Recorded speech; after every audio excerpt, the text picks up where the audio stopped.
নমস্কার বন্ধুরা, মিষ্টু রান্নাঘরে তোমাদের স্বাগত জানিয়ে শুরু করছি আমার আজকের রেসিপি। আমার আজকের রেসিপি হলো নিরামিষ সবজি চচ্চড়ি। আমি কিভাবে আর কি কি দিয়ে এই নিরামিষ চচ্চড়িটা করি আজ তা তোমাদের সাথে শেয়ার করব। আমি এখন পালং শাকের থেকে পালং পাতার ডাঁটাগুলি নিয়ে নিচ্ছি। তোমরা অনেকেই এই পালং শাকের মোটা মোটা ডাঁটা ফেলে দাও। এই রেসিপিটি একবার খেলে আর পালং শাকের ডাঁটা ফেলবে না। আজ আমি সবজির ফেলে দেওয়া কিছু কিছু অংশ নিয়ে এই সবজির চচ্চড়িটা রান্না করব।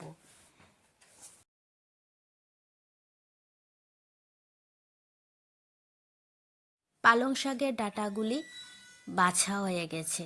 এখন আমার এই সবজিটা রান্না করতে যে যে সবজি লাগবে সেগুলি হলো ফুলকপি, গাজর, কাঁচা টমেটো, বেগুন, সিম আর মূলোর আমি এই ডাঁটার অংশটাই দেব, মূলো অল্প একটু দেব।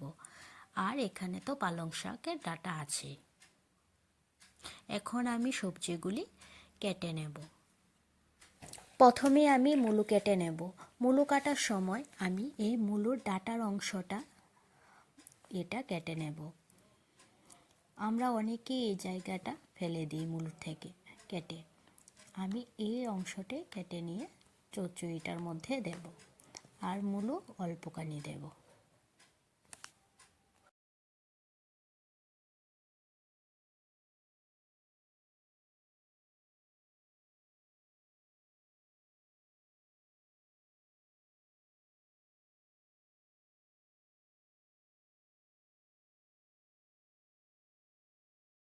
মূলো কাটা হয়ে গেছে, এখন আমি গাজর কেটে নেব। সবজিগুলি আমি সবগুলি লম্বা লম্বা করে কেটে নেব। এই চচ্চড়িটার মধ্যে সবগুলি সবজি লম্বা করে কাটলে তাহলে চচ্চড়িটা দেখতেও সুন্দর লাগে, খেতেও ভালো লাগে। গাজর কাটা হয়ে গেছে, এখন আমি কাঁচা টমেটোটাকেও লম্বা লম্বা করে কেটে নেব।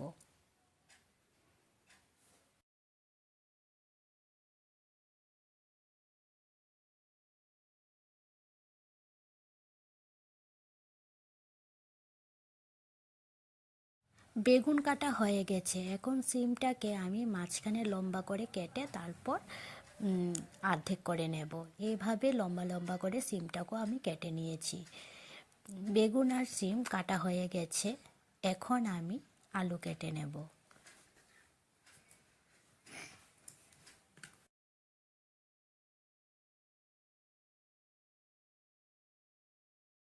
এক এক করে সবগুলি সবজি কাটা হয়ে গেছে, তারপর আলু কেটে নিয়েছি। এখন আমি কেটে নেব ফুলকপি। ফুলকপির ডাঁটাগুলি কেটে নেব। ডাঁটাগুলি আমি লম্বা লম্বা করে চিকন চিকন করে কেটে নেব।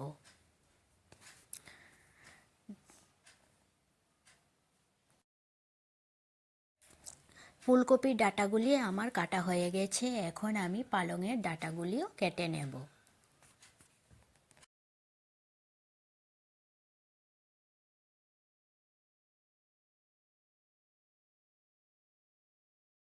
এখানে আমার সবগুলি সবজি কাটা হয়ে গেছে। এখানে আমি মূলো কেটে নিয়েছি, গাজর কেটে নিয়েছি, কাঁচা টমেটো কেটে নিয়েছি, আলু কেটে নিয়েছি,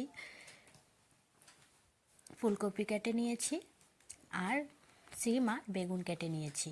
আর এখানে পালংয়ের ডাঁটা আর ফুলকপির ডাঁটা কেটে নিয়েছি। এখন আমি সবজিগুলি ধুয়ে পরিষ্কার করে নেব।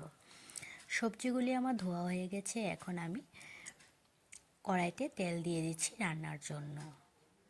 এই সবজিটা রান্নার জন্য তেলের পরিমাণটা একটু বেশিই দিতে হবে।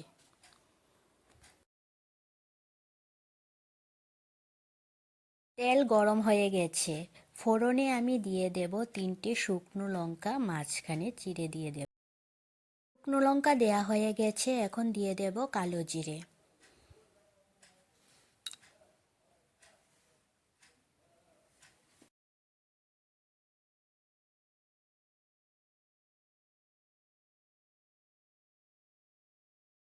সবজিগুলি দিয়ে দেব।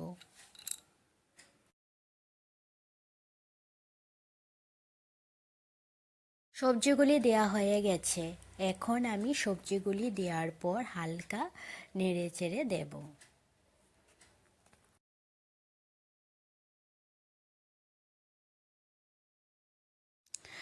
এখন আমি দিয়ে দেব পরিমাণ মতন লবণ। এখানে আমি 1 চামচ দিয়ে আর সামান্য একটু লবণ দিয়েছি। তারপর দিয়ে দেব পরিমাণ মতন হলুদ। হলুদ লবণ দেওয়া হয়ে গেছে। এখন আমি খুন্তি দিয়ে হালকা নেড়ে চেড়ে হলুদ লবণগুলি সবজির সাথে মিশিয়ে নেব।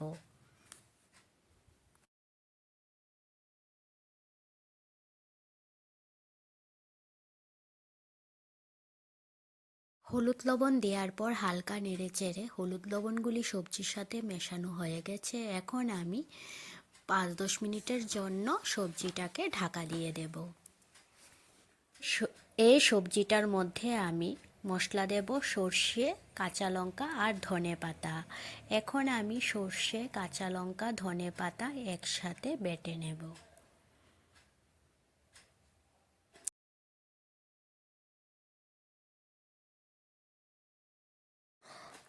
মশলাটা করা হয়ে গেছে। এখন আমি ঢাকাটা তুলে সবজিটাকে একটু নাড়াচাড়া দিয়ে আবার ঢেকে দেব। সবজিটা থেকে আমার জল উঠেছে। এখন সবজিটার থেকে যে জল উঠেছে এই জলই সবজিটা সেদ্ধ হবে। আমি আলাদা কোনো জল দেব না।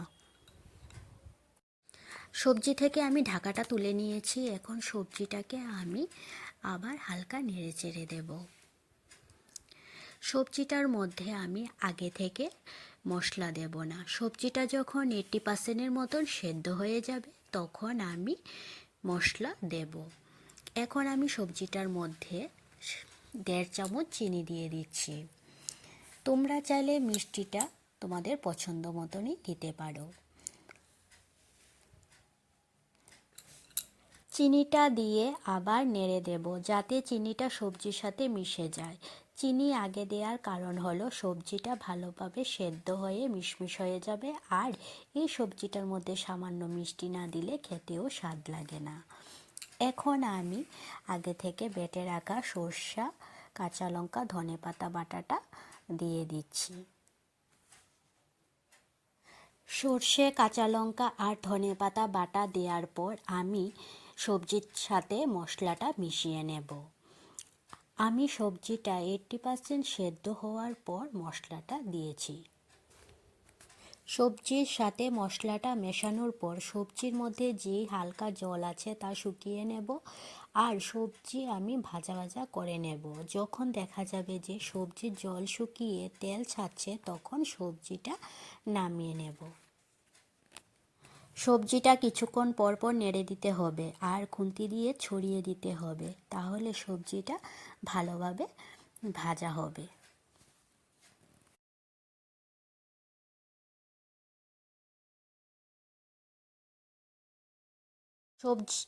সবজিটা আমার হয়ে গেছে। সবজিটা জল শুকিয়ে হালকা হালকা তেলও ছেড়ে দিয়েছে। এখন আমি সবজিটা প্লেটে নামিয়ে নেব। আমার রেসিপিটি তোমাদের কেমন লেগেছে অবশ্যই জানাবে। আর আমার রেসিপিটি যদি ভালো লেগে থাকে তাহলে লাইক আর সাবস্ক্রাইব করে দেবে।